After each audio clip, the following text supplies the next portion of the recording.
Hello again, everybody, and welcome to another video in my series on the Dragon Knight, the custom class that I created for D&D 5th edition. That is on the DM's Guild. There will be links to pick it up if you want to. It is pay what you want, so you can pay for it and give me a little bit of money, or you can download it for free because it's an awesome class and it's super cool. So. The class we are going to talk about today is the Warblade.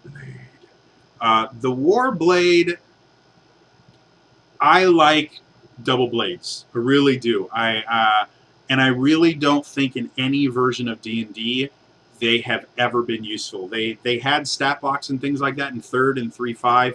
I don't think they've shown up in any, or they had them in 4th edition as well. And they were never useful. They never, ever were they useful. They never worked the way you thought that they should. They were boring. And you had to take a bunch of feats and things like that to even be able to use them. You were always outclassed in damage compared to someone else using a different kind of weapon.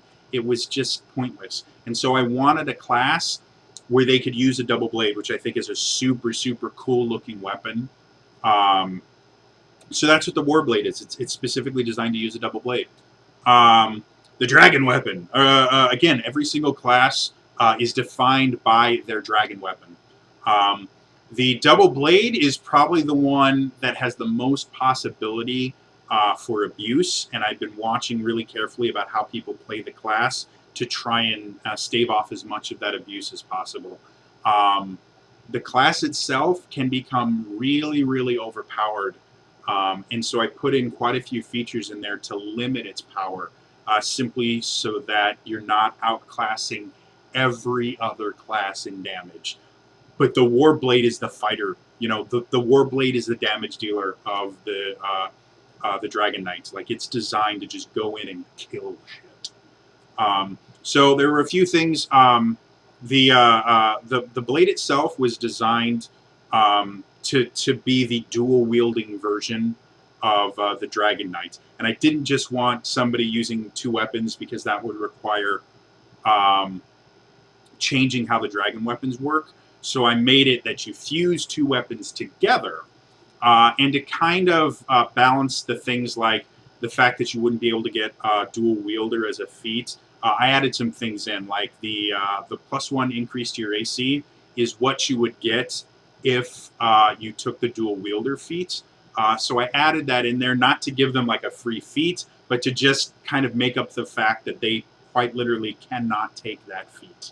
And they also can't pair it with a shield or anything like that. So it was really designed to just add that little bit better ability. I also made sure to mention, simply because it would be really easy to break the system by getting 2 really powerful magic weapons and merging them together to make it so that you had a single weapon that did crazy tons of extra damage all the time, and had 2 different damage types and stuff like that. Like, that would get too crazy. So I made it specifically, if you merge 2 magic weapons, one of the magic weapons gets overridden by the other one.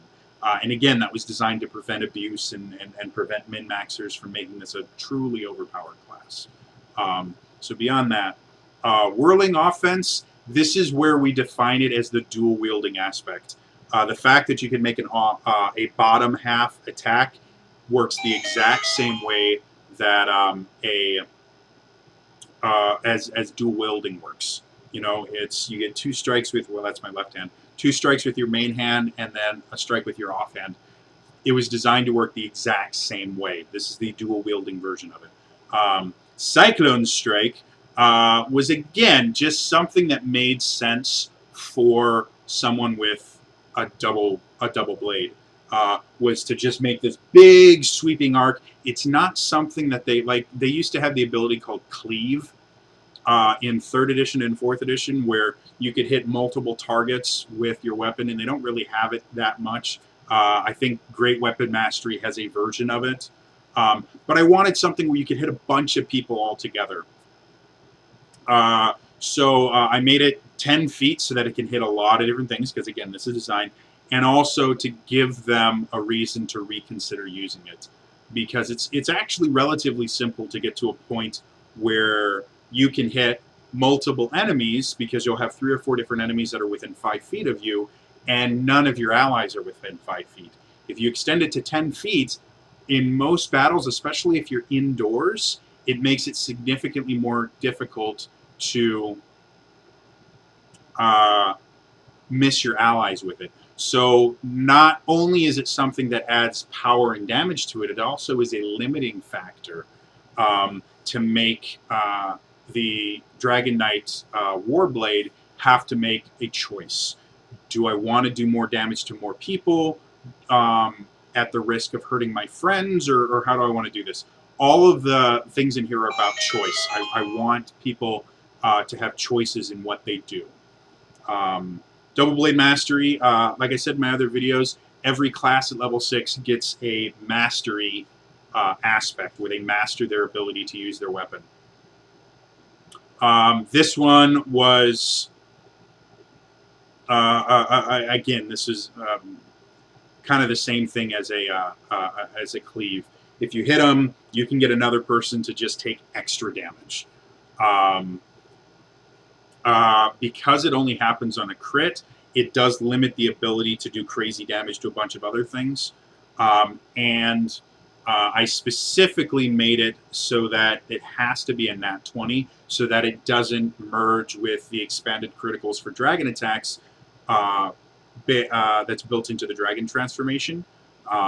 So yeah, like this one, again, it's designed to give them more damage ability, but limit that damage ability so that they're not overpowered. Hurricane Blade was another thing that I just think is kind of very much something I could see, and you actually see it a lot in like video games when you have someone with a double blade. Generally, bosses, they'll sit there and they'll throw the blade, and it'll like arc through and hit a lot of people. That's exactly what it was. That's what I wanted this to do. I kind of based it on Burning Hands. Like, damage for it is relatively similar to what Burning Hands does. It's the Burning Hands version of the blade, but the kind of visual of it is very, very cool, and I like the idea behind it, that you are so skilled at using this that you can throw it in such a way that it comes back to you. I thought it looked really, really cool on paper, and I made it do a fair amount of damage as well. 2 weapon damage die plus 2 dragon die, so it gets more powerful as you get higher. I just think it's a really cool ability to use. Improved tenacity, 10th level. Like I said in other videos, the 10th level ability is designed to be a non-combat ability. It's designed to focus on the other 2 pillars of 5th edition. This one was specifically about athletics, because again, it's such a power-focused class that athletics make perfect sense. And then the second aspect of it was another thing that I just thought was really cool. I want them to be married to their dragon weapon. I want this to be such a part of their life that they use it in every aspect. So by letting them throw the double blade to affect things and basically make athletics check at range, I thought was really cool, and I thought it really defined the relationship that they had. It's a magic weapon, so it's not like, it's a magical type weapon. So it's not like it's going to dull or anything by doing this, but it's such a part of their lifestyle, and it's such a part of them that they would use it for just about everything. So that's really what was designed. Horde's Bane is another thing that was kind of meant to redefine how the class plays and how the class fights in combat.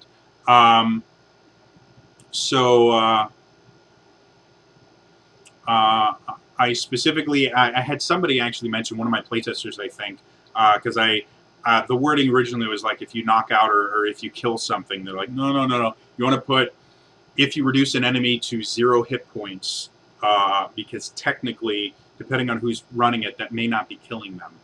And you don't want to have an argument at the table over whether the person is dead or not, and whether or not your blade actually did it or they died from bleeding out. So yeah, when you reduce an enemy to 0 hit points, you get to make another attack.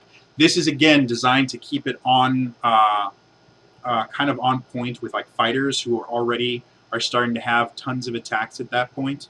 It was designed to just give them that little extra bit of attack and make them just that little bit more powerful. That's another one that I'm watching really, really closely to see if it becomes broken. I may have to put a couple other addendums in there, just in case it starts just doing crazy, crazy damage. Draconic Ferocity was again another thing that was just the 18th level abilities. Like every other ability that you get where you get a dragon attack, you get a dragon attack plus something else that kind of changes how the class works. Draconic Ferocity is just a dragon attack, and it's a really, really powerful one. Basically, with it, all the dragon attacks, you replace one of your attack that you get with the attack action with a dragon attack. So you can technically make 2 dragon attacks per turn.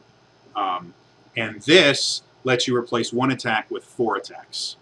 So technically, with Vortex Slash and enough Draconic Power Points, you can make 8 attacks in a turn, which is on par with an Action Surge fighter at 18th level, where they're making 8 attacks at once.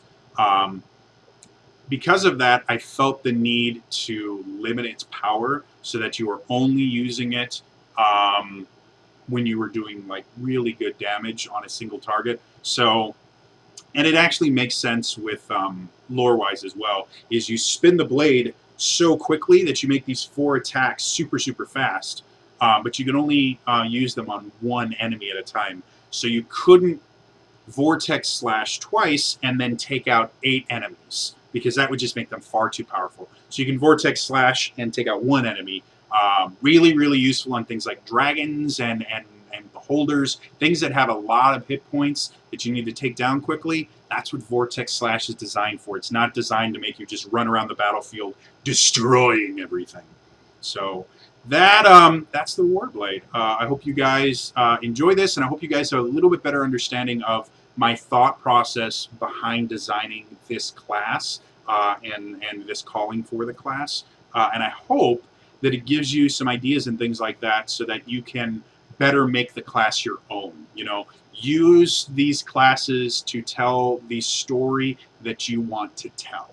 All right, that is going to be all for me today, and I will see you guys later. All right, bye bye.